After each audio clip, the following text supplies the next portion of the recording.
در مورد آخرین وقایع اشرف باید به اطلاع شما برسونم تا همین امروز ظهر فشارهای دیکتاتوری عراق همچنان ادامه دارد.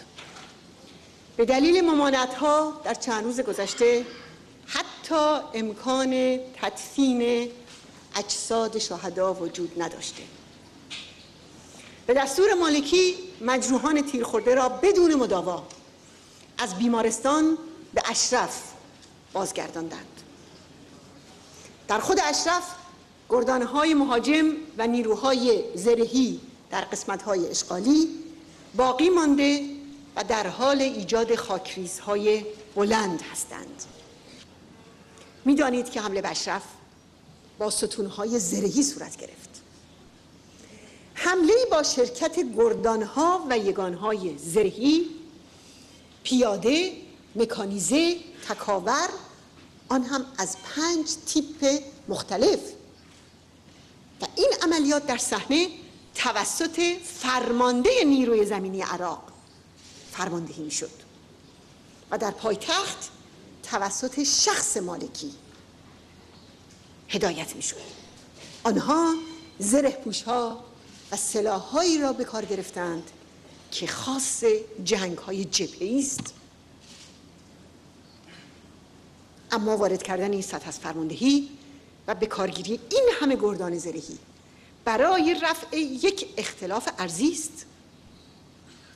واقعیت این است که اگر ایستادگی مجاهدین در برابر این هجوم وحشیانه نبود، ابعاد فاجعه بسا بزرگتر بود.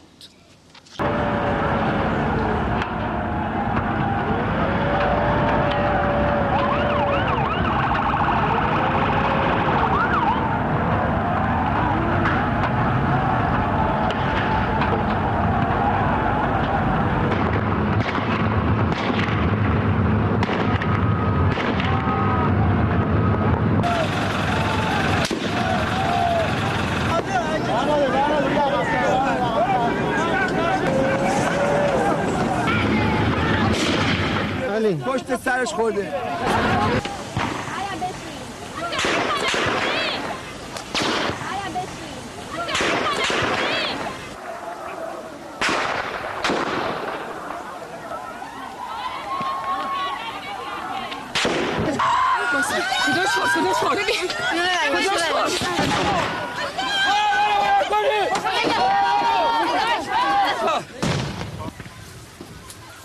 If that film that we just witnessed did not cause your blood to start to boil, if you did not start to get very mad, you'd better check your pulse because you might not be alive. Last week, I was outraged and embarrassed to watch the United States forces stood by as the Iraqis invaded Camp Ashraf. And we just witnessed in the film that we saw them killing and injuring unarmed Iranian civilians who are living there. Now, these are just not normal individuals. These are individuals who were promised protection by the United States. But as we witnessed last week, we failed to act when we had a legitimate and a lawful authority to do so.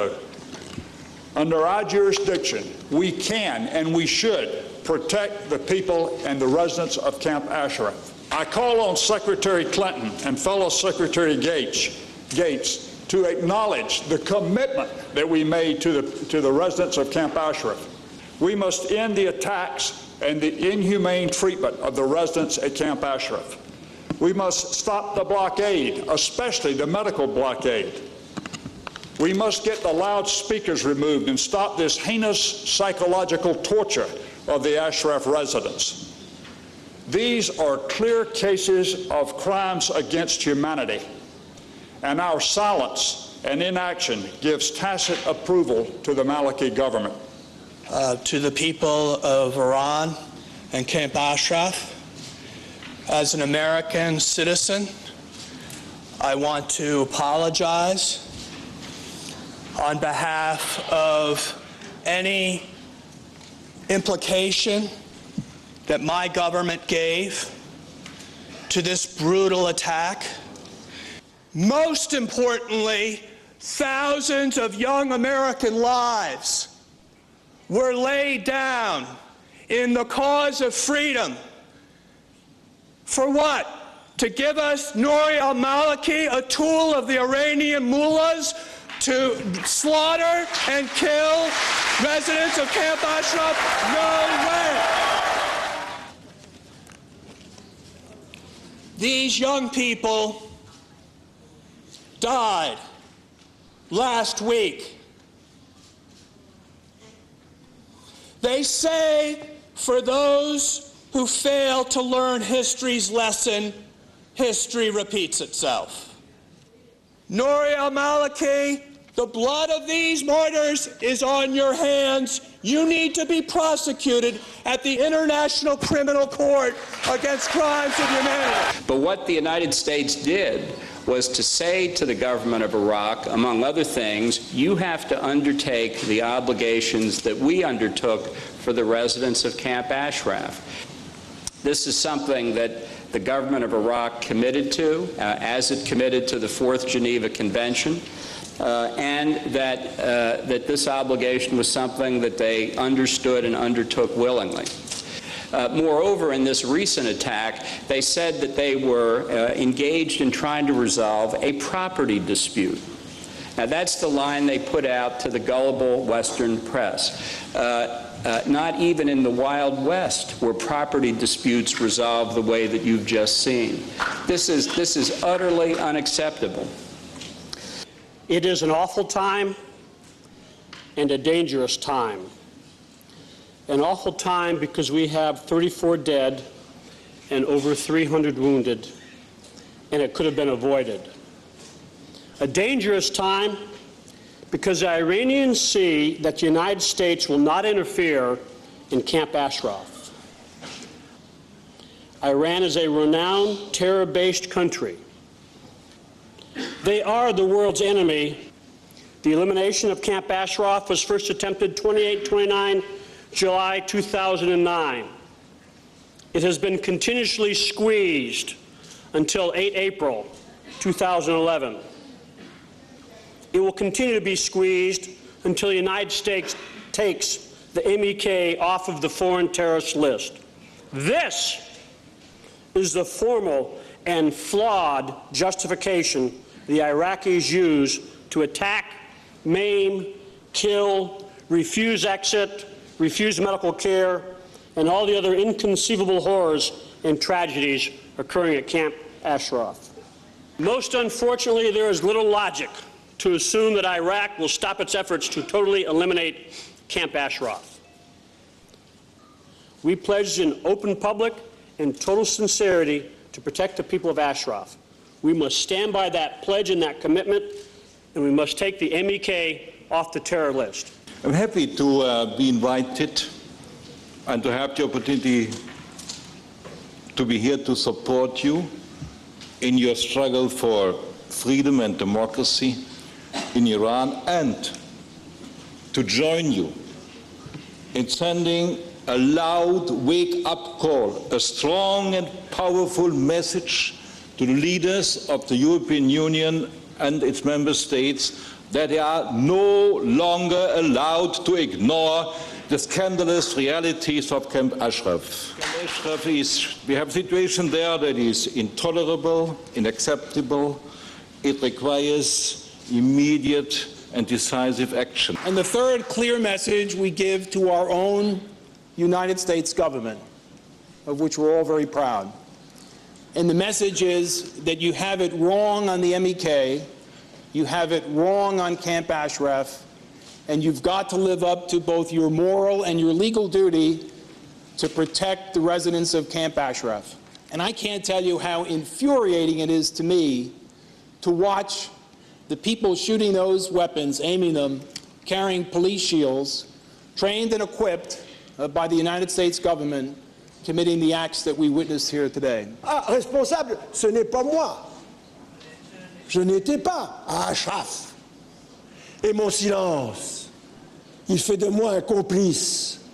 Et j'aime à citer cet auteur français, Charles Péguy, qui disait que complice, c'est pire qu'auteur, car c'est la lâcheté par-dessus. Quelqu'un d'entre nous aussi posait la question tout à l'heure de savoir si le fait qu'il figure encore, que vous figuriez encore sur la liste des terroristes, n'était pas pour quelque chose dans ce qui s'était passé. À l'évidence, oui. Mais figurez-vous que jeudi dernier, à 7h45, heure de Paris, mon téléphone sonne. De l'autre côté du fil, ce sont les Nations Unies à Bagdad qui me disent que des blindés sont en train d'entrer à Ashraf par le nord, le sud, l'est et l'ouest. Les Nations Unies à Bagdad ont prévenu de 7 entrées de blindés l'ambassade des États-Unis, l'ambassade du Royaume-Uni, la délégation de l'Union européenne, les forces armées américaines, les Nations Unies à Genève, les Nations Unies à New York. Ils sont informés que la veille, le mercredi, une représentation des Nations Unies était allée à Ashraf et il avait vu chez les résidents une psychose des massacres que les Nations Unies considéraient inacceptables. Une massacre à venir. Donc, à 7h45, toutes les institutions concernées étaient prévenues que l'attaque avait en fait commencé. Et l'information que j'ai reçue à 7h45, heure de Paris, c'est que les forces armées américaines étaient déjà en place aux environs d'Ashraf en tant qu'observateurs de ce qui s'est passé à la demande des Nations Unies et prévenus par les Nations Unies. Vers 10h, 11h du soir, toujours de Paris, je reçois un échange de courriers électroniques entre le département d'État des États-Unis et les Nations Unies, transmettant un câble d'un général irakien dont je ne connaissais pas le nom, en disant « Prévenez l'organisation des Moudjahidines du peuple que les troupes irakiennes vont entrer dans le camp. » Donc, 11h du soir, le département d'État était prévenu de cette entrée.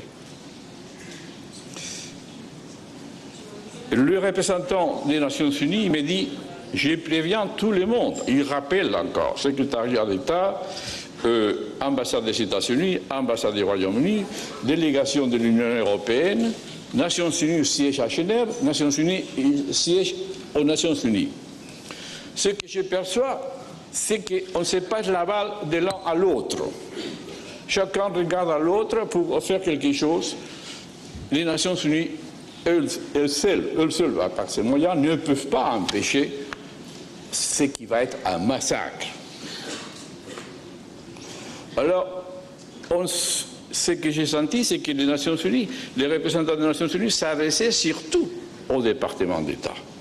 C'est-à-dire, on s'attendait, on demandait une démarche diplomatique auprès des autorités de l'Irak pour un massacre qui était en train de s'avancer. À 7h du matin, le vendredi, hors de Paris, l'information que j'ai reçue toujours des Nations Unies, c'était il y a déjà 12 morts. Vers 9h du soir d'hier, les forces américaines se sont retirées d'Ashraf. Donc, à peu près, à l'heure où le général irakien annonçait qu'il allait entrer dans Ashraf, il l'annonçait au State Department, les forces américaines se retiraient d'Ashraf.